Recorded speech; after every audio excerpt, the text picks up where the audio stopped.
Chapter 7. "Get up! What you 'bout?"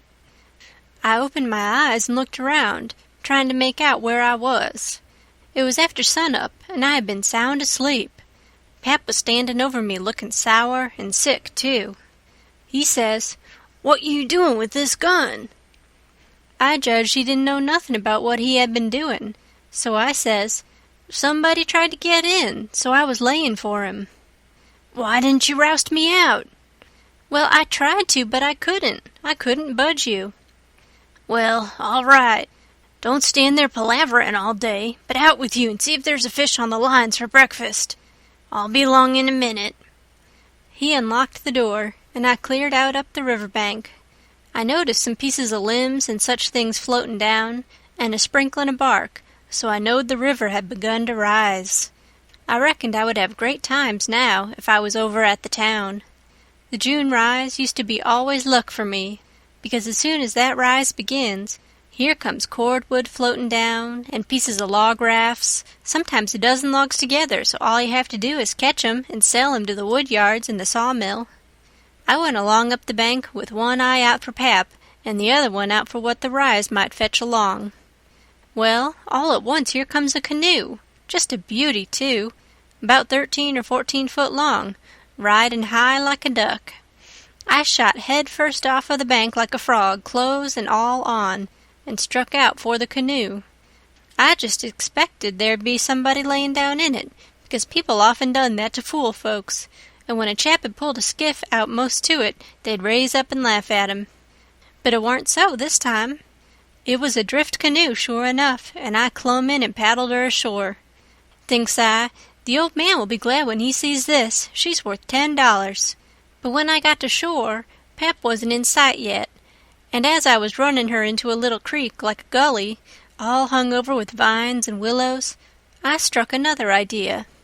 I judged I'd hide her good, and then, 'stead of taking to the woods when I run off, I'd go down the river 'bout 50 mile and camp in one place for good, and not have such a rough time tramping on foot.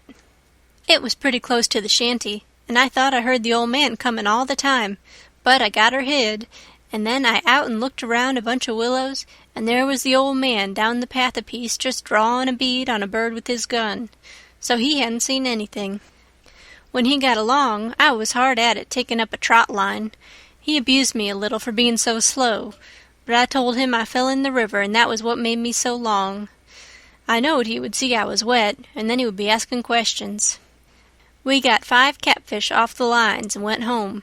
While we laid off after breakfast to sleep up, both of us being about wore out, I got to thinking that if I could fix up some way to keep Pap and the widow from trying to follow me, it would be a certainer thing than trusting to luck to get far enough off before they missed me.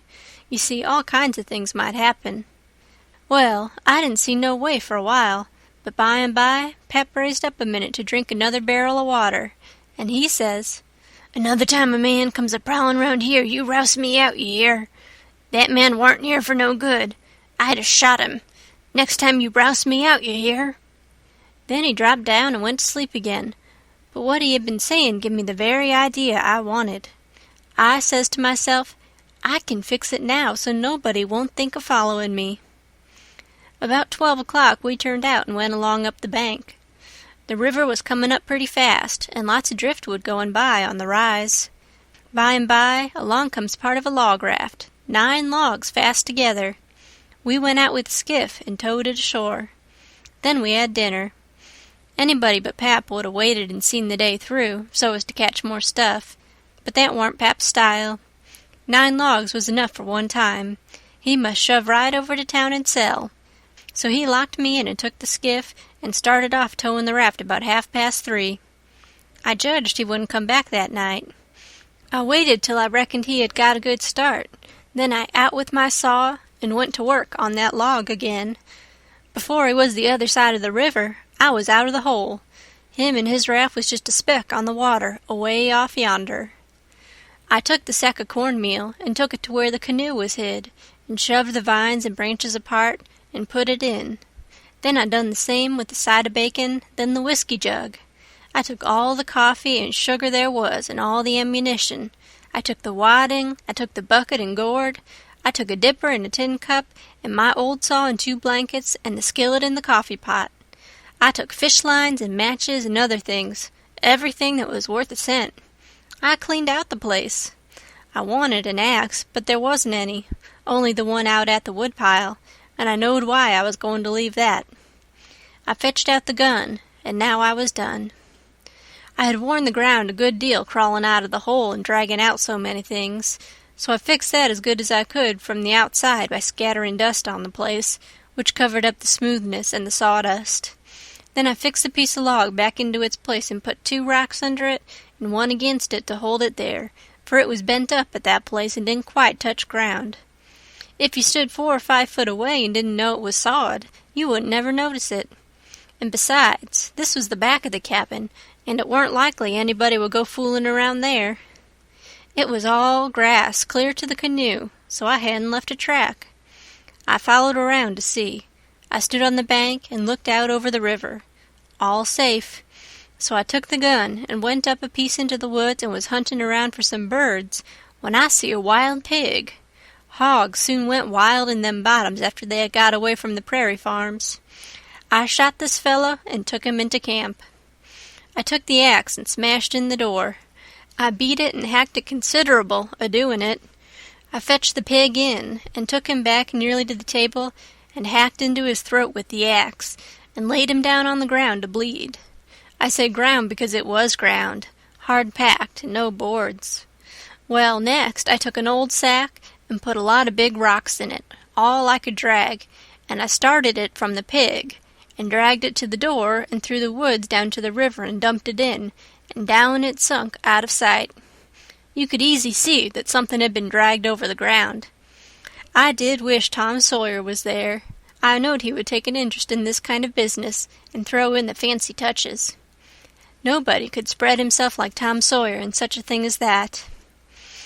Well, last I pulled out some of my hair and blooded the axe good and stuck it on the backside and slung the axe in the corner. Then I took up the pig and held him to my breast with my jacket so he couldn't drip, till I got a good piece below the house, and then dumped him into the river. Now I thought of something else, so I went and got the bag of meal and my old saw out of the canoe and fetched them to the house. I took the bag to where it used to stand and ripped a hole in the bottom of it with the saw, for there warn't no knives and forks on the place. Pap done everything with his clasp knife about the cooking. Then I carried the sack about 100 yards across the grass and through the willows east of the house to a shallow lake that was 5 mile wide and full of rushes and ducks too, you might say, in the season. There was a slough or a creek leading out of it on the other side that went miles away. I don't know where, but it didn't go to the river.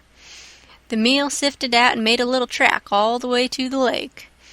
I dropped Pap's whetstone there, too, so as to look like it had been done by accident. Then I tied up the rip in the meal sack with a string so it wouldn't leak no more, and took it and my saw to the canoe again. It was about dark now, so I dropped the canoe down the river under some willows that hung over the bank, and waited for the moon to rise. I made fast to a willow. Then I took a bite to eat, and by laid down in the canoe to smoke a pipe and lay out a plan. I says to myself, they'll follow the track of that sack full of rocks to the shore and then drag the river for me, and they'll follow that meal track to the lake and go browsing down the creek that leads out of it to find the robbers that killed me and took the things. They won't ever hunt the river for anything but my dead carcass. They'll soon get tired of that and won't bother no more about me. All right, I can stop anywhere I want to. Jackson's Island is good enough for me. I know that island pretty well, and nobody ever comes there. And then I can paddle over to town nights and slink around and pick up things I want. Jackson's Island's the place. I was pretty tired, and the first thing I knowed I was asleep. When I woke up, I didn't know where I was for a minute. I sat up and looked around, a little scared. Then I remembered. The river looked miles and miles across. The moon was so bright I could have counted the drift logs that went a-slipping along, black and still, hundreds of yards out from shore. Everything was dead quiet, and it looked late and smelt late. You know what I mean. I don't know the words to put it in. I took a good gap and a stretch and was just going to unhitch and start when I heard a sound away over the water. I listened. Pretty soon I made it out. It was that dull, kind of irregular sound that comes from oars working in rowlocks when it's a still night. I peeped out through the willow branches, and there it was, a skiff away across the water. I couldn't tell how many was in it. It kept a-comin', and when it was abreast of me, I see there warn't but one man in it. Thinks I, maybe it's Pap, though I warn't expectin' him. He dropped below me with the current, and by he came a-swinging up shore in the easy water, and he went by so close I could have reached out the gun and touched him. Well, it was Pap, sure enough, and sober, too, by the way he laid his oars. I didn't lose no time. The next minute I was a-spinning downstream soft but quick in the shade of the bank.